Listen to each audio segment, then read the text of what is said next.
welcome back to the office. Yes, I've been gone for a few weeks because we're on the road a lot at our company, and it's exciting, and we get to see really nice parts of the world, but it can be tiring. Yeah. So I flew in last night, so I get it. That's right. You were gone too. Yeah, it's nice to be sitting in this comfy chair having a conversation. Yeah. So I thought for this conversation, you and I have been banging around. This is kind of an AI conversation adjacent, I think. Okay. You and I have been banging this around in the office now for a good couple months. We've had a couple of podcast episodes about it and in different ways.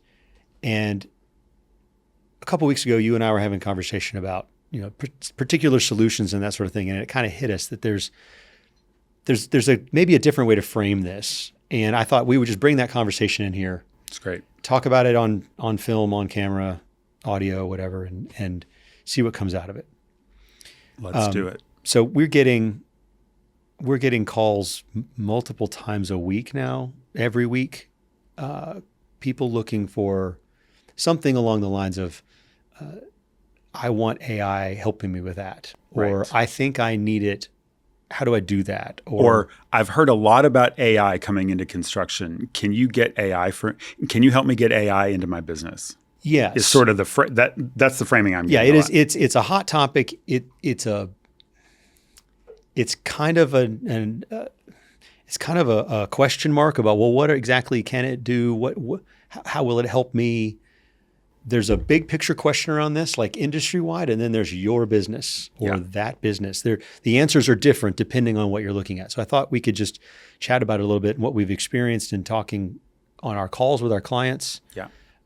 And maybe define some terms, at least how we're seeing it, at least the way we're approaching it. So how's that sound? That sounds great, because I think there is a fundamental, I'll frame it like this. I think there's a fundamental question to be asked about what is AI versus what is either not AI. That's not maybe the right way to think about it, but what is just standard automation for a construction company? What is automating a process versus bringing AI into your business? So I think that's a great thing. And a lot of people I know are wondering that same thing. So I can't remember now when we first started talking about this, but there was a specific use case at the time. And we realized, at least I've started to notice that people are asking me, they're giving me use cases, asking me for solutions that really, it's kind of just automation. It's not, you don't need AI to, I'm just going to use the simple example of pushing an invoice through the system. Exactly. Routing something through a workflow is sort of the example. I can, I'll give you an example. In Sage, you can, or not in Sage, I'm sorry, Foundation. Foundation. My favorite. One of my favorite softwares. If I'm the project manager and you assign me as the PM for a particular project, when you match the invoice with the purchase order, it knows, and you don't have to click button push to PM. It automatically pushes to me. That's automation. Exactly. And let's go. Let me remind you of the test case that it was, the use case, because I think it frames what you just said. I currently have a client who wants to bring AI into their business, and every example they've given me was, what can it do that? What can it do that? And I actually said to them, well, that's not technically AI. That's technically just automating your process. And they said, great, we want that too. Right. And so you and I had a conversation in our conference room one day about let's define that so we can actually help our clients understand the difference. And then if they just need standard automation, like routing and sending for approvals and running things back. So that, like you said, if a PM just needs to approve something and it gets routed back to the accounting side after it's been approved, so that there's a more efficient use of time there. That's just old-fashioned, automating a process that may or may not already exist. I think some of the confusion comes when it comes to agents. I think that's where I think that's where the conversation gets confusing, because you can use AI to help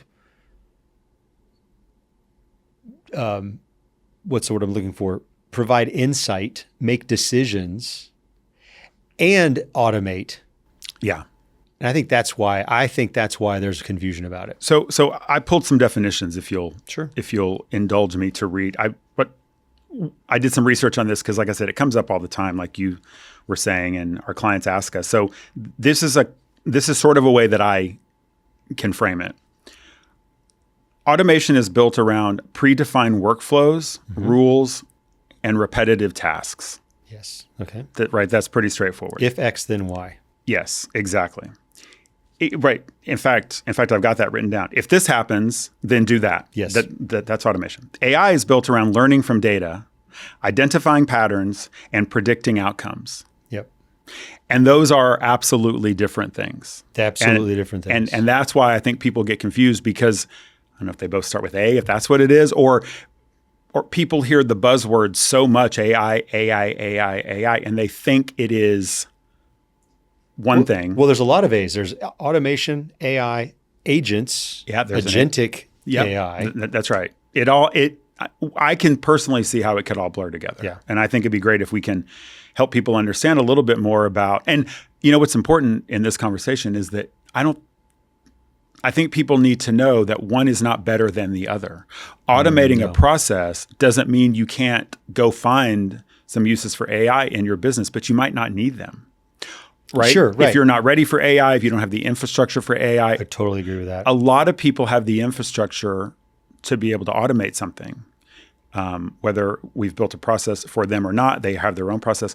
But you don't necessarily need one or the other, or maybe you do need both. So, well, right, yeah. So I think we've talked about this a couple of times. The first question I want to ask is, okay, you think you need to leverage AI in your business. You're not really sure where or how or whatever. That's fine. The first question I want to ask is, well, how do you feel about your data today? Do you trust it? Well, that's the most important question there is, right? That question actually applies whether you want to automate something or layer AI on top of it. I think. Yeah, like to a certain degree, anyway. Like in one of my examples, let's say you need to route something, right? Routing for approval. That's the example. Routing an RFI so that someone can read it. Routing an invoice for approval. Routing a submittal to a subcontractor who then comes back to you, or vice versa. Those are all, that's automation. Right. But if you're routing bad information, if the RFI doesn't have the data you need, if the invoice has the inappropriate dollar amount, and if the submittal is not, if you're not giving, instructions to your subcontractor in that case about what you need back from them, then who cares if it's automated? It's going to come back the way it's supposed to, but it's going to come back wrong. Right? Yeah, so that actually reminds me, yes, exactly right. That reminds me. Or incomplete, maybe. I related that I had a call late last week. This company's looking, exactly the way it happens every time is we want AI in the business. We need help with that. We're talking to a couple of different people. Can you help us? And we had this nice conversation about it. And I asked for an example. Give me an example of when do you think this is going to help your business? Tell me. Yeah. Tell me where you got where your gears grinding that you think this is going to help. That's a good question to ask. And the answer was, here's an example they gave. There's a report that this woman puts together on a monthly basis. She's an executive assistant type of role, and she pulls together a report for the executive team, and she manually pulls this together in Excel, and it consists of all of the projects in progress and the amount billed to date, remaining to be billed, percent complete, et cetera. Not a whip, mind you, because I asked. I know it sounds a lot like a whip. It's not a whip. See our whip episodes, everybody, because if you want to. And so that was the basic data. And I said, well, okay. Curious. She was like, it's just so much effort to pull all it together, and I pull it from so many different sources. I said, well, I'm sure you do. And why do you think AI can help that? And she said, well, she didn't really have an answer, except that it took a really long time. And I said, I'm confused though, because you can get all that information from your accounting software. Yeah. That's just a report. Yes. Or maybe some macros in Excel or something, right? But maybe. I mean, I said the manual part of it, I hear you. I totally understand. Yeah. Maybe you have some sort of unique, the executives want to see a unique set of data that you can't get a report from, I think they were on Intact, I believe. So it doesn't sound like it based on the data set you just gave me, but maybe we're just not communicating. And it came down to, she said, well, my data is better than the accounting department's. I'm like, now we're getting somewhere. Now you're getting somewhere. And if I could go further, before we talk about the data in that example, what I would say to that in that case, I would be able to say, look, what you're describing is, let's try to automate the process of you pulling that data together. And then I would say, but if you wanted to bring AI into the situation, what you're talking about AI would be more like, then once that data is pulled together, let's have your AI then try to analyze that data for you. Yeah, let's pull out some trends. See if we can get some forward, leading indicators. Trends. Yeah. Load in 4 or 5 or 6 or 8 of those monthly reports then, and have it look back over 8 months and tell you what it sees. That's AI. Yes. And I think that's another way to think about it.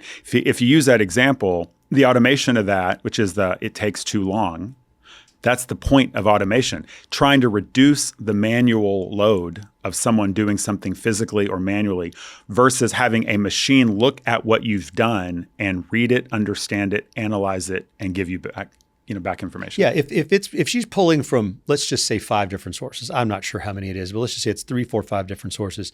I can completely see that as a good use case of, okay, I'm going to point it at this data source, that data source. Maybe I got to run a report out of Intact and dump it into a file. There's some manual, maybe a little bit of automation here that I can build into this, because I can have Intact create the report automatically and sure. And email it, and it lands where it needs to land, whatever. And then good example. I don't actually have to build the manual spreadsheet. I can set it up.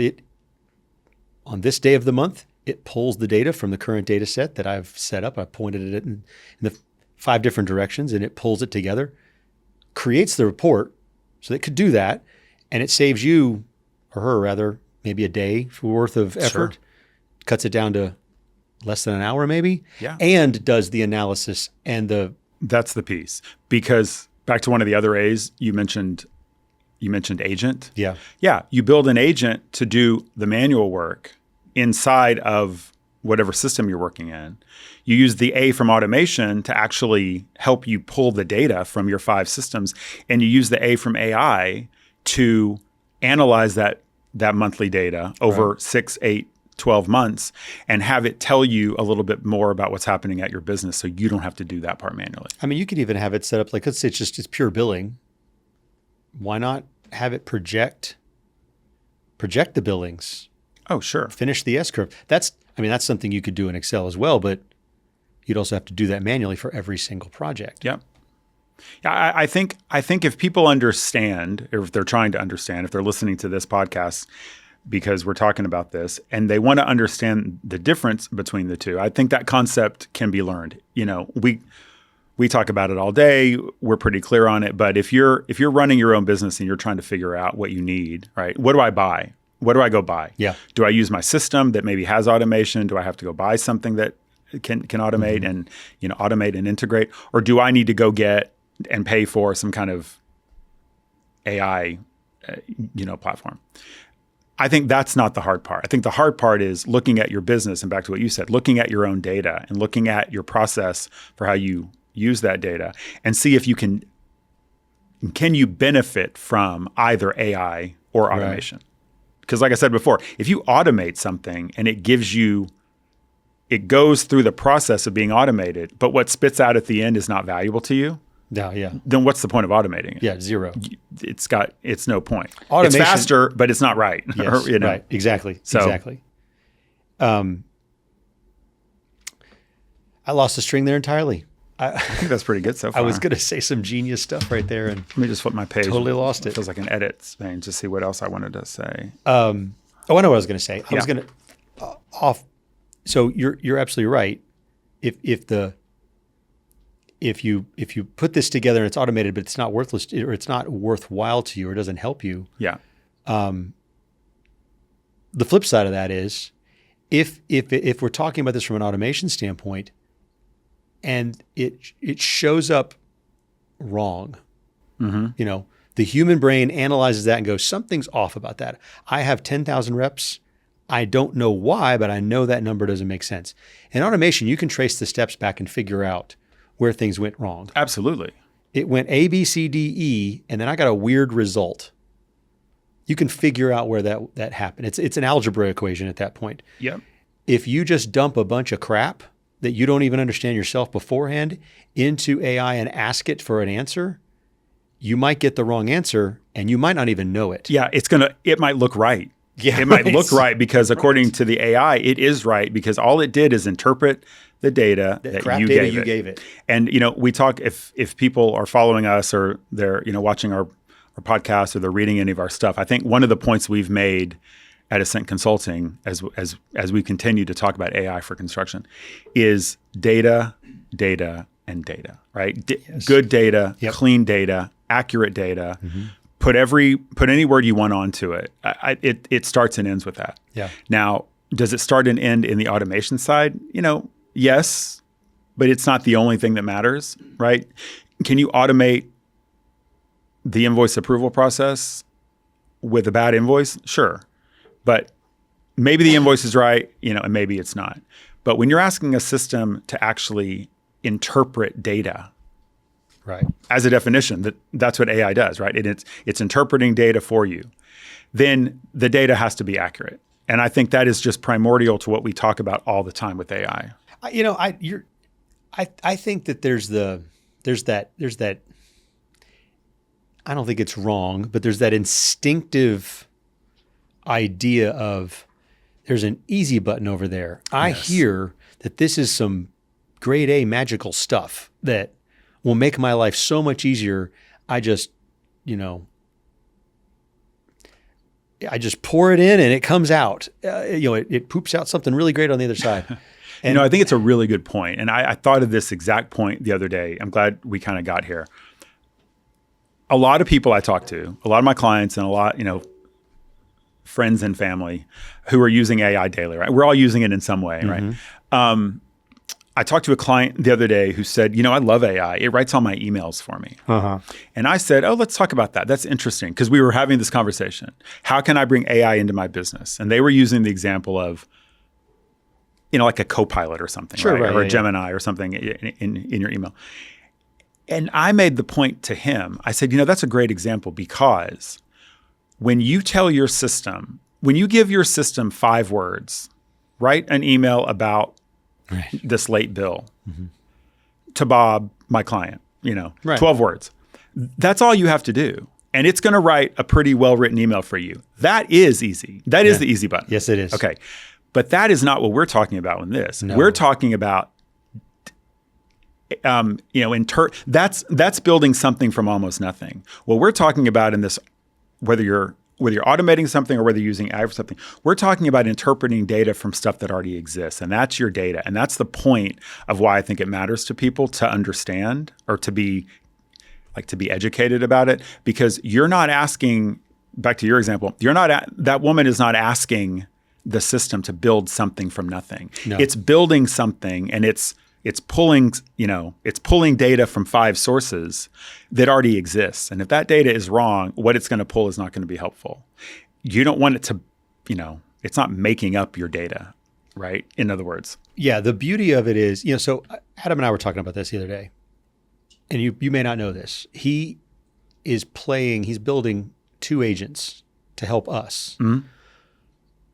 One of them is to update our sales tracker. We have a spreadsheet that we use that keeps track of things. He's building an agent to update that every month.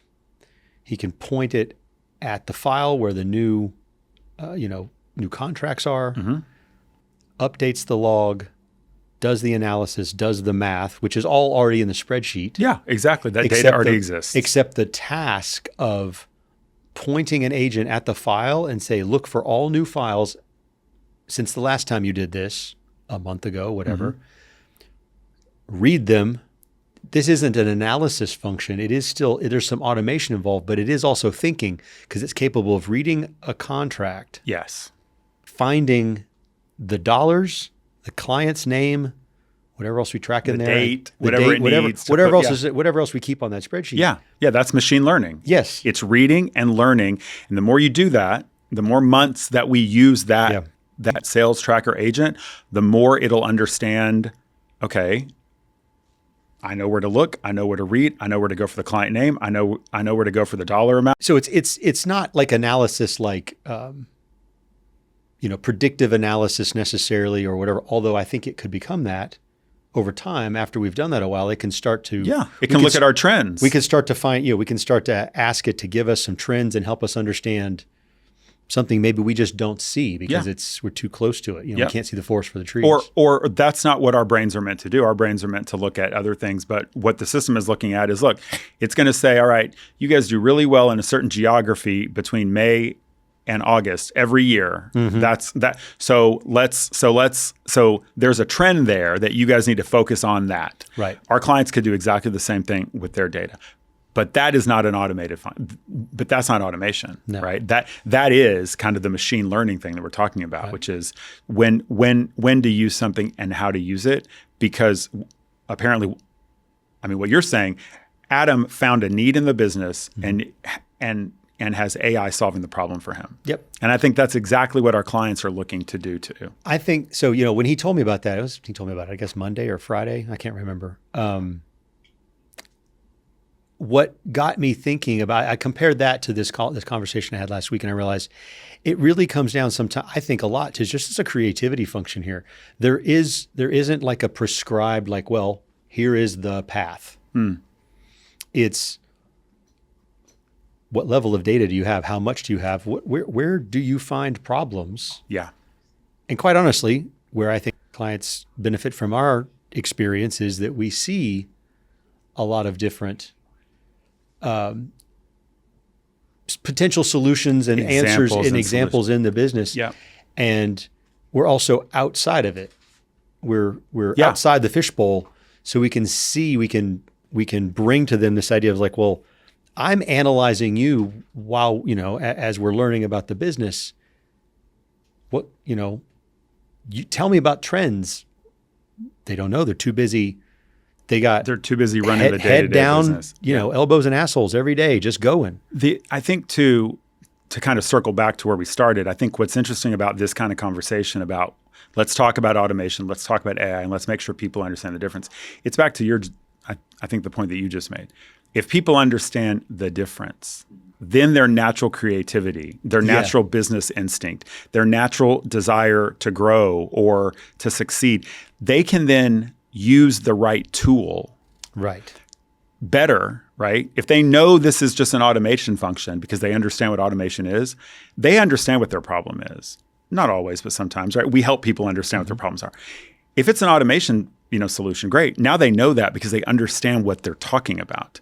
If it's an AI solution, they might not understand how to do it, but if they understand what AI can do, and they understand their own business and we help them understand their business, now they can go seek out an AI solution to it. I think to me, it's all about giving people the most information that they can because this is a rapidly changing world. Yes. It's a rapidly changing vocabulary. And like we said earlier, there are a lot of A's going on.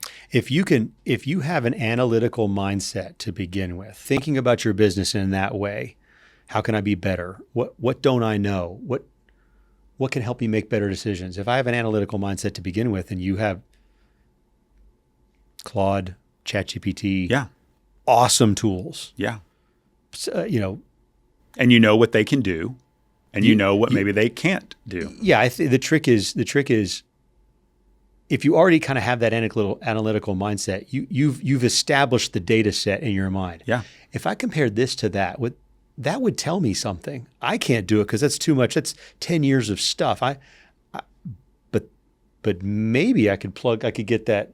I could export that from here and I could dump that from here and I can organize it in a little bit of, way that I kind of think about it and get that analysis out of chat or whatever. That's a that's a powerful thing. And yet the other side of the coin is I hate to say only, but if the only thing you need is a little more efficiency in some of your processes, don't go down the AI rabbit hole too far. Agreed. Stick with the automation. Ask people about, ask us, ask anyone else. Talk about how can automation help your business and stay out of the AI pool for now. It doesn't mean you always will be out of it. I mean, sometimes automation is all you need, right? Sometimes it's not. But I think really understanding the difference between those two and giving yourself the benefit of the doubt to have more knowledge about what's what. Yeah. If you need the analysis, if you need the deep dives, if you need the trends, great. If you don't, I think what I would like people to get out of this is that we're super pro AI. We love it. Help ourselves. Yeah. We're helping lots of clients with it. But the point is, you don't need a sledgehammer when it's a 10-penny nail. You need the tool for the 10-penny nail. Right tool, right job. And sometimes that's an automated process to get an invoice approved faster, and then you go on to the next thing. Yes. I think that's really important. And I think that's right. And I would agree with you. We are very pro AI here, but we are also pro efficient process and pro automation when automation is all you need. Yes. Yeah. So I like it. I think this was a good conversation. Yeah. Right? And obviously this is a bigger conversation as usual when it comes to AI, but this is an important facet of this. And I think giving people the knowledge to understand the difference between AI and automation, because as you started out saying, we hear it every day.